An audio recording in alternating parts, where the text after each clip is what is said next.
Hello everyone, my name is Jane. I'm an alumna of Girls Inc. of Orange County, and now I'm a Girls Inc. National Brand Ambassador. I am a first year at UCLA for data science, and I'm here with Jessica Hubbard, who is the Chief Program Officer at Girls Inc. of Orange County, which is my home affiliate. Jessica, can you please introduce yourself? Yeah, thank you so much, Jane. Pleasure to be here. My name is Jessica Hubbard, and I proudly serve as the Chief Program Officer at Girls Inc. of Orange County. Um, be coming up on 5 years of service at Girls Inc. of OC in September. 5 of the most glorious years of my life. I am deeply committed to our mission, our values, and our vision of this organization. My background is in formal education. I was a classroom teacher, a school administrator. I have a master's in education administration, and then went on to law school and graduated from law school in 2014 with a focus on criminal law, but also special education law. And all of that education and experience has led me right here where I need to be, which is in the informal ed and nonprofit space of working with girls and individuals at Girls Inc. of Orange County. The title of this talk is mainly about Title IX and how it has changed in the past 50 years. This is part of the Girls Inc. Week initiative from May 2nd to May 6th, and this is one of many that you'll see from the fellow brand ambassadors, and you will see all of that on our Girls Inc. channels. So one of Jessica's titles is as a Title IX coordinator and investigator. For those who might not know, can you describe your role and your responsibilities? Yeah, sure. So I'll explain that I'm not currently working as a Title IX coordinator or investigator. We don't have that need at Girls Inc. of Orange County, but I did do this in my capacity in director of corporate compliance for a system of colleges in the career technical vocational school system. So that's what the training was for. And so I could serve the schools in that capacity and also fulfill my duty and role as director of compliance. Compliance, Title IX, they don't have to go together, they can go together. And the perspective of this school and systems of colleges were that they did go together. It's something that I was also really interested in. So I did advocate for myself to go through that training. Having a background in law already, it just seemed like it was a really great fit. So I'm not currently working as a Title IX coordinator or investigator. I still use those skills, and having a wealth of information about what a Title IX coordinator or investigator should be doing on a college campus, I think helps me better serve our girls. And that's where I'm using it most these days at Girls Inc. Because, through our organization, we're serving, this past year, we served over 4,800 girls. And a good chunk of those girls are senior girls, and they're going off to higher education. And through our Project Accelerate program, we're staying in touch with our girls. We're making sure that our girls, our alum like Eugene, are staying connected to Girls Inc. of OC.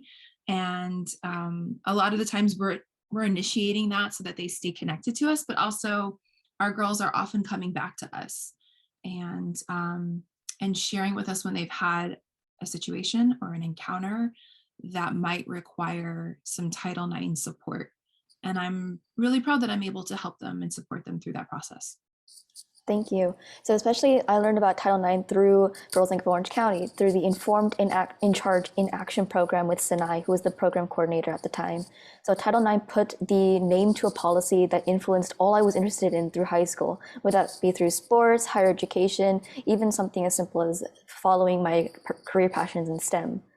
So I want to ask you, what is your experience with Title IX, whether that was when you were in school or when you were as your position as a Title IX coordinator? I did not really know Title IX existed until probably my master's degree, or probably around there. And I'm sure I had like a very cursory understanding or knowledge of it when I was a teacher, but I mean, to really know and be like intimately familiar with the law and the protections that it provides, I think didn't come until much, much later in my career.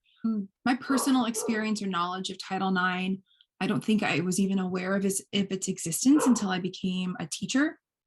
And then my intimate knowledge of the law and the protections that it provides, I don't think I had a great understanding until I was deep in my master's work and really understanding what it does. And I think it's just because, you like, I kind of knew it was there and it existed, but there's not that many folks or places or spaces that are discussing in detail what this law provides and what it can do for individuals.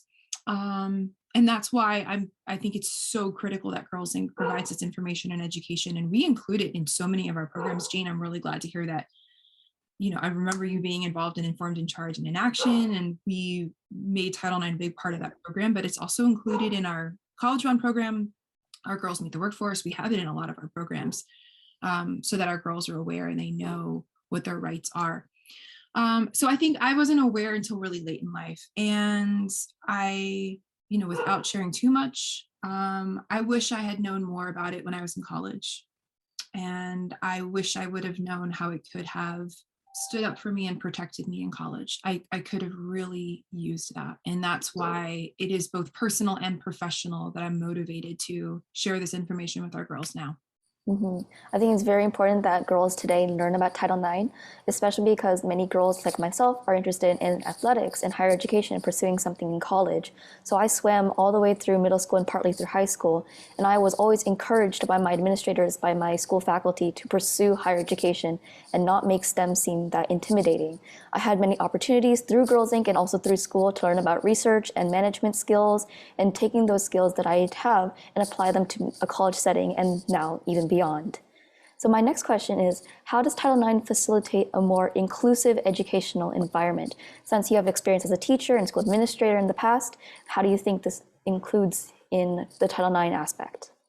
I think there's a number of ways it can assist. There's a knowledge that it's there, right? Like it's in the room, it's in the air, it exists. The fact that it exists is for many, and I think in many protections enough, although not really enough, because there's the next part of it, which is the teeth behind it and seeing the implementation.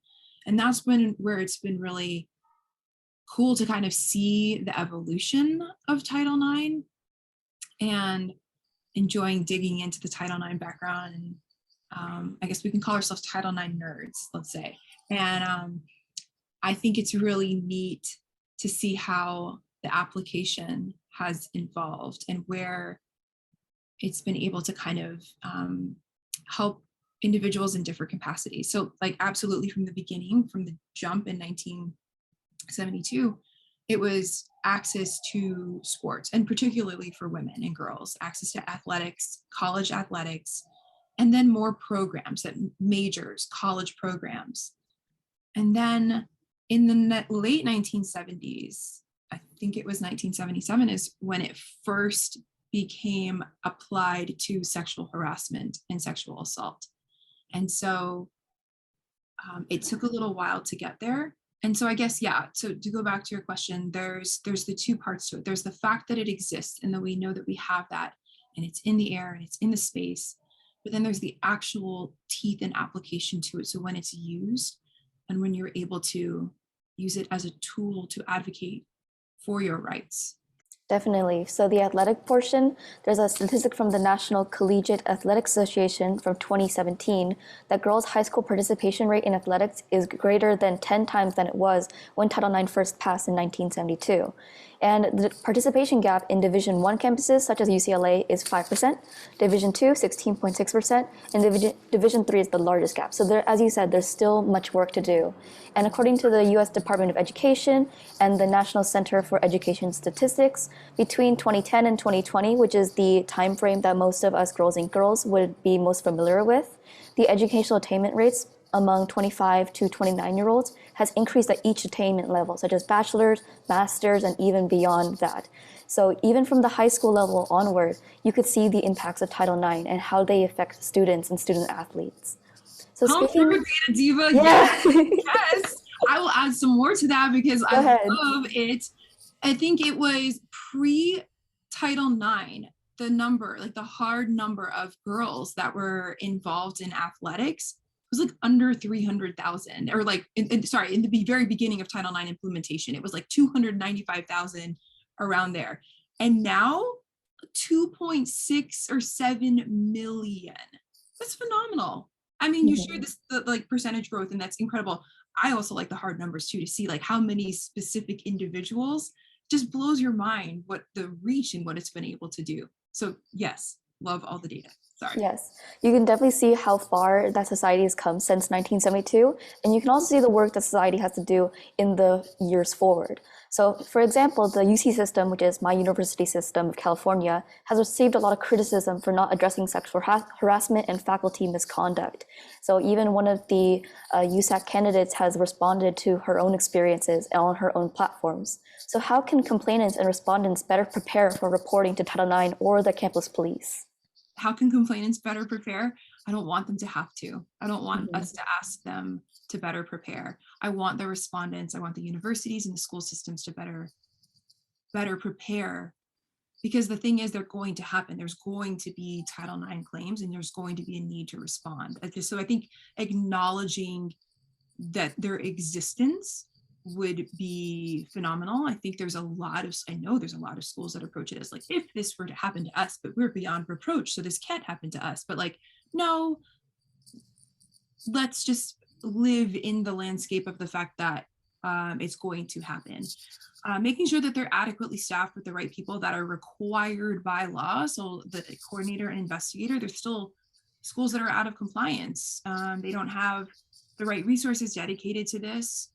And then the other thing would be due process and a timely response to investigation, so that you don't have complainants waiting and worrying and stressing over the response to their issues and concerns.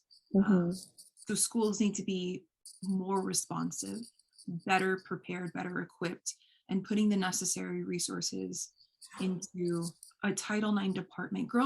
Students, individuals need to know where to go as well. So it shouldn't be this like hidden alcove in the school system somewhere that you have to like hunt and find.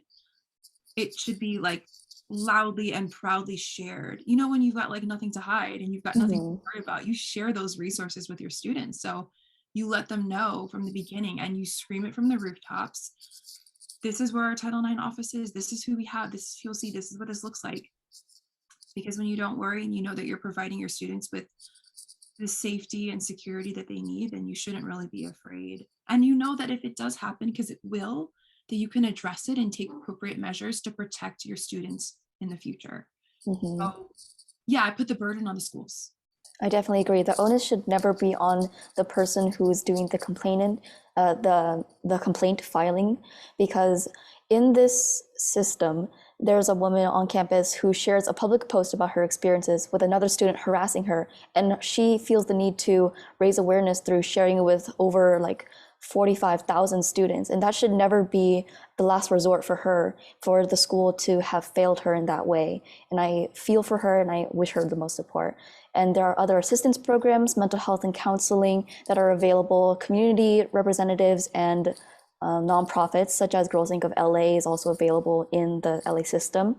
So there are other alternatives, yet it is still the responsibility of the school system, of the administrators, to make sure that the support that the students need gets done and that report gets filed. And I'm glad you shared that, Jean, and bringing up also for me the recent changes to Title IX in 2020, championed by Betsy DeVos. The changes to interpretations and application of Title IX in 2020 have made it so that you have those that are accused and allegedly perpetrating these acts. There's greater protections for them. So you mentioned here on the slide, and I appreciate this, to prohibit retaliation. How do we prohibit retaliation? It's also not just making sure that the school is prepared and the school is ready to respond, but the shift in that law, I think, has empowered and emboldened the wrong set of people. There's definitely a double-edged sword to Title IX and the policies surrounding it, especially since we're in April at the time of filming this. It's Sexual Assault Awareness Month and also Denim Day on today, which is the 27th. So a lot of things are happening around the passing of Title IX and the implementation and the accountability of people involved. So there's definitely, it's an ongoing process.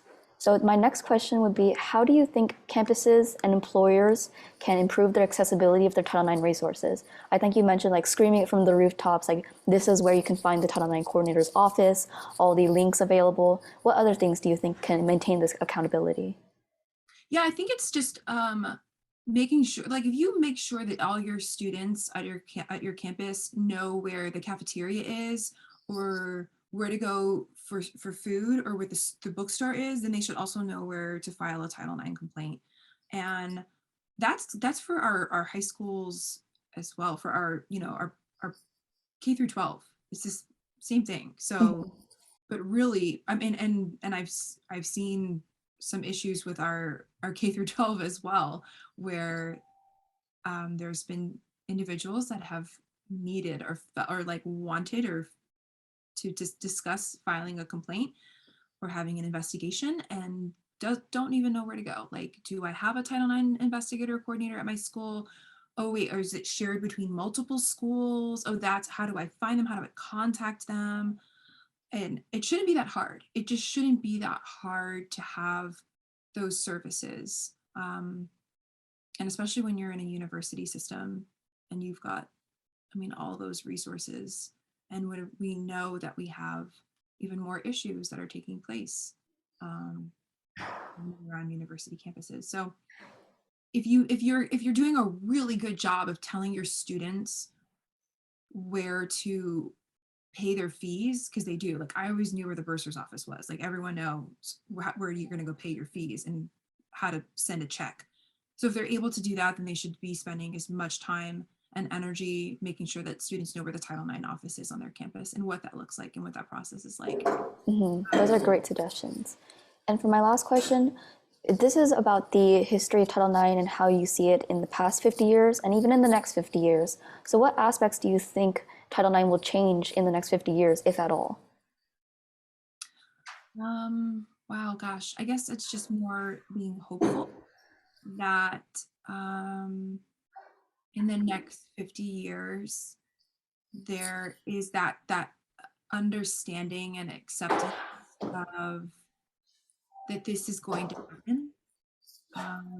Maybe the next phase of optimism would be that it's not going to happen, but I'm not quite there. So I'm in the that this is going to happen. And let's not pretend like we're shocked every time, like, oh my goodness, what? Us at our school, our students couldn't be. And so that I would be really hopeful to see.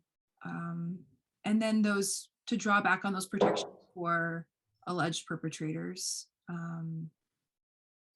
And go back to original evidentiary requirements for those hearings and those in that process.